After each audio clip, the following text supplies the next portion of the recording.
Hi, my name is Chelsea Tanner.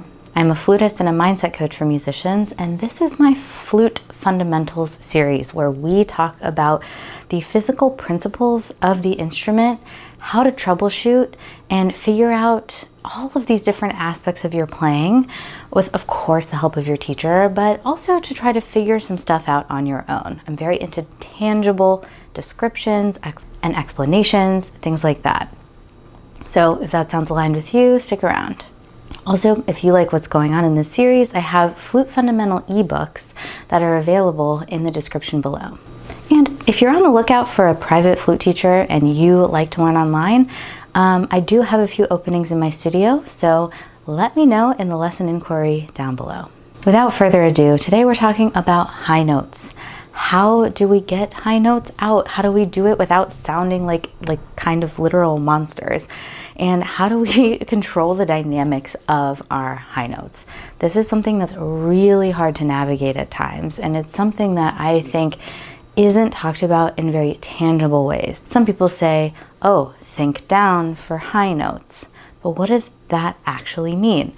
What does think down mean in the context of playing the flute?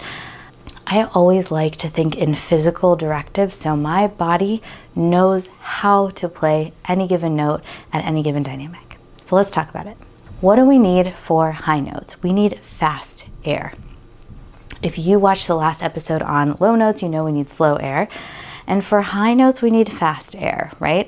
So the flute works on the harmonic series. So our fundamental pitches are the ones in the first octave. You can't drop those notes, right? But then we can overblow those notes to get the harmonic an octave above. For example, if I play a low C,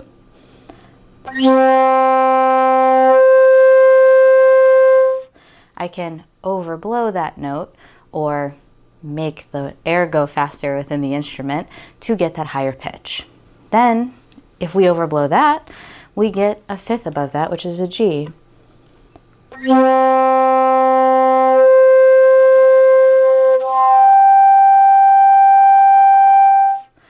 So that is the harmonic series going up. It's a series of notes. Then if we overblow that G, it becomes a C above the staff.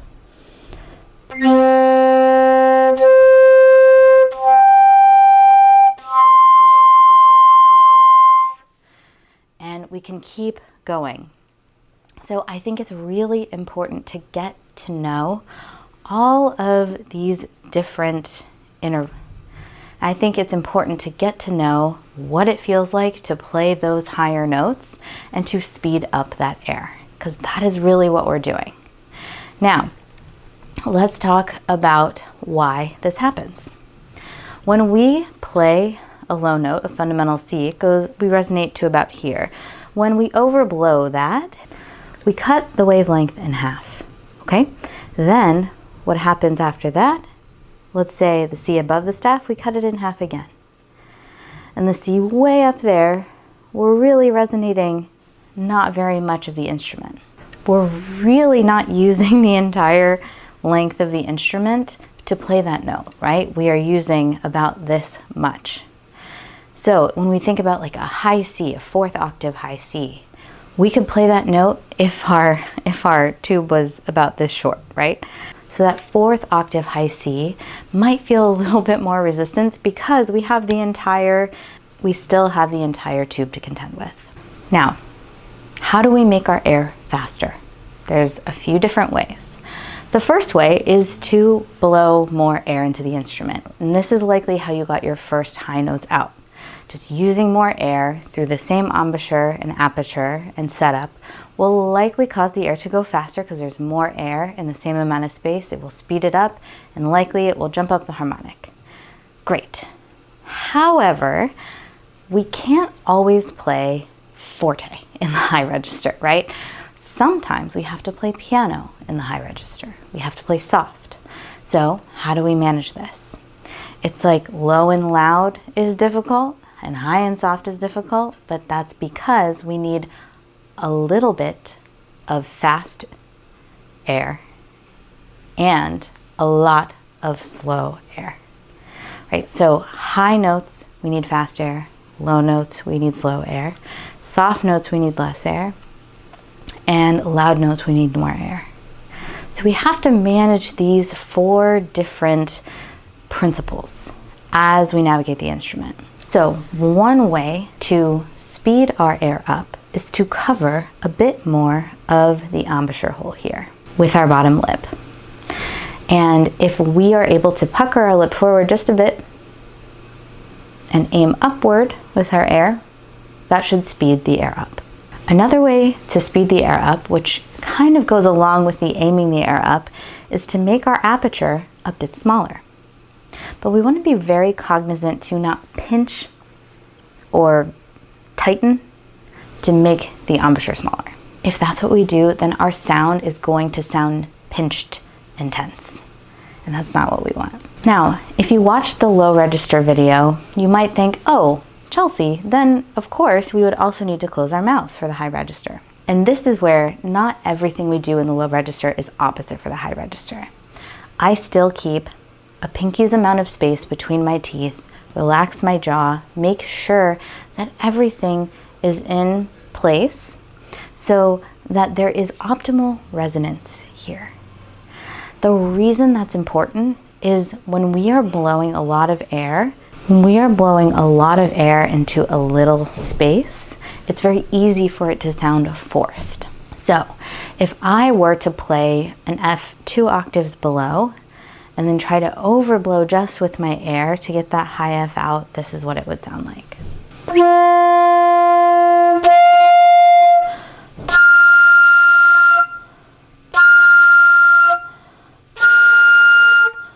I would have to really push the air through the instrument. We don't always want to sound that way, and we can't really control or shape the air into the tone color we necessarily want if we're only relying on our air to increase the speed.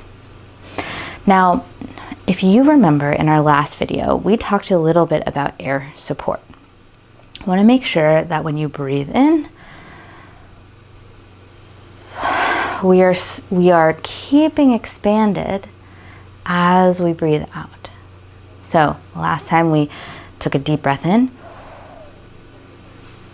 and tried to breathe out for as long as we possibly could. Now I think that this is even more vital in the high register. That's going to be your support, your air support. Now in one of my ebooks, it happens to be the phrasing and musicality ebook, I have this chart, and in this chart it sort of cuts in half, if you can see it. It cuts vertically into a space here. So let's say you want to play soft. You need a lot of air support for that air, but you don't need a ton of air within it. Now, if you play a very loud note, you're going to use a lot of air in terms of amount, right? And so your air support is important, but it's not as vital to keep the speed up. And this is from soft to loud. See there, I'm using very little air, but I'm making sure that the speed is very fast, meaning my bottom lip is pushed forward to the embouchure hole. I'm expanded. I feel like I have a bubble of air in my lungs, and that note can just kind of sit on that bubble of air. Now, if I want to play very loud, I want to make sure that my aperture is bigger. It is maybe a bit taller.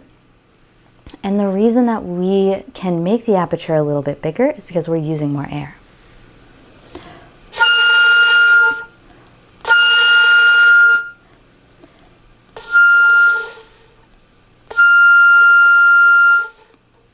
Those two notes feel very different to play. I think it's important to remember that. Every dynamic is going to feel very different to play on the flute. So, things you can troubleshoot and experiment with. How is your setup? If you are trying to really pinch and maybe you have your head down and you blow a lot of air into that, it's going to sound really forced. If you make sure that your setup is exactly the way you want it to be, making sure that the embouchure hole is up to the ceiling. I think we talked about this in the first episode. Making sure it's not rolled in or rolled out too much, right? I love to think about the edge here. This is something I think from the first video as well. Be where my lip starts. So my flute lip plate is in the chin. That gives my bottom lip ultimate flexibility. If it's on my lip, it's less stable, and I don't have the flexibility to put more over the embouchure hole. Another thing I want you to keep in mind is everything really does start with your body. Your sound is created with your entire body. So your breath is your sound. My former teacher, Marianne Gadigian, said that once in a lesson, and I never forgot it. Your breath starts your sound. If you're not ready to play, don't breathe in yet. The quality of your breath really determines the quality of your sound. The character of your breath determines the character of the sound. So if we want to play high and soft, we want to fill up, make sure the tension in the lower body is released. And so we can even just push a little bit out at a time from our lungs. Now, if there's tension in the back of your tongue, that's something to look out for.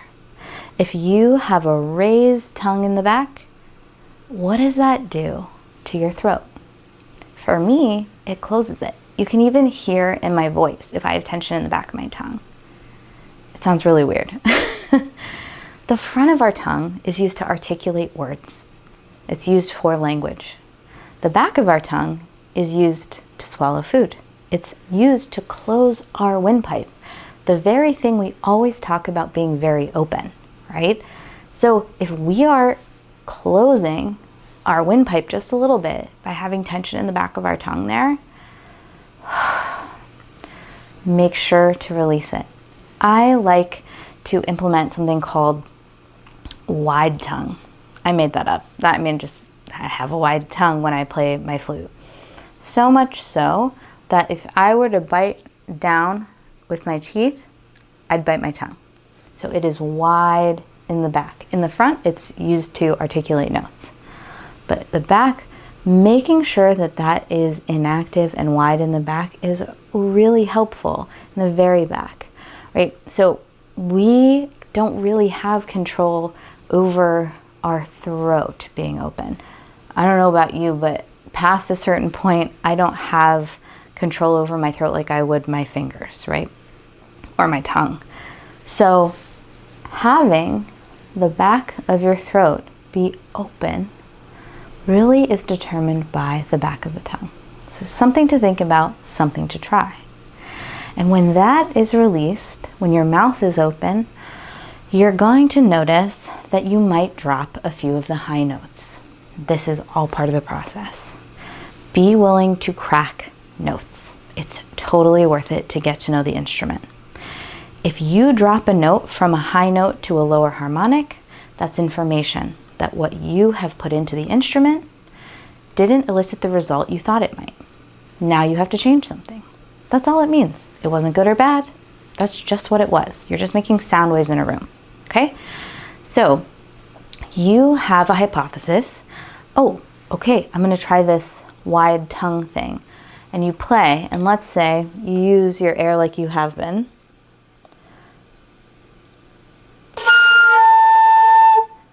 And you get that. What happens then is you think, oh, that didn't work. No, it does. You just have to use your air a bit differently. And really commit to the lack of tension or the relaxation or the inactivity of the back of the tongue, the openness of the throat, and use your air a bit differently. There, I wasn't using my air bubble. So I'm going to expand, wide tongue. It's a lot of trial and error. And it's not something where you can read an equation from me or any other teacher and then get exactly what you want out. Your body, your physicality is different than mine. It's different from everybody's. So this is exploration you have to experiment with yourself. So keep that in mind as you go. Think about your setup. Think about all of the big moving parts. your posture, the tension in your lower body or upper body, how your head is on your spine. All of those things make a huge difference in terms of airflow. And that's really what we want. We want our air to flow freely. We want to shape our embouchure aperture, our mouth, in a way that's conducive to whatever note we're playing and conducive to resonance. And we want to shape our aperture and the airstream with the wet part of our lip and shape it into the instrument in a way that's going to give us the speed of air that we want. This might seem really overwhelming, and I totally get it. And if you don't know where to start, I completely understand. If you would like a written resource, my ebooks are in the description below. And please don't hesitate to ask questions. I want to know what you want to know about. If you try this, let me know. If you come back and say, oh, what about this, and this? I'll probably make a video about it. I'm so excited for you to get started troubleshooting your high register notes. I am so excited for you to try all of this. I hope you found this helpful and just a way to go about thinking about the instrument practically, tangibly, physically. Because yeah, we can think down for high notes, or we can think big, or we can think relax. But is that repeatable? What are you actually physically doing to change? Because that's what you want to rely on when you perform. When I perform, what I want to rely on is what my body knows how to do. And if I can feel for that and reach for that, my mind can be nervous, my thoughts can be going a million miles an hour, but I can still always come back to my physicality, because that's what it is. That's what changes our sound. Now, I'm going to talk in later videos about how to take an artistic idea or a character you want to convey, and how to tangibly translate that physically to the instrument. But that is for another episode. I hope you have fun trying all these things, and I will see you next time.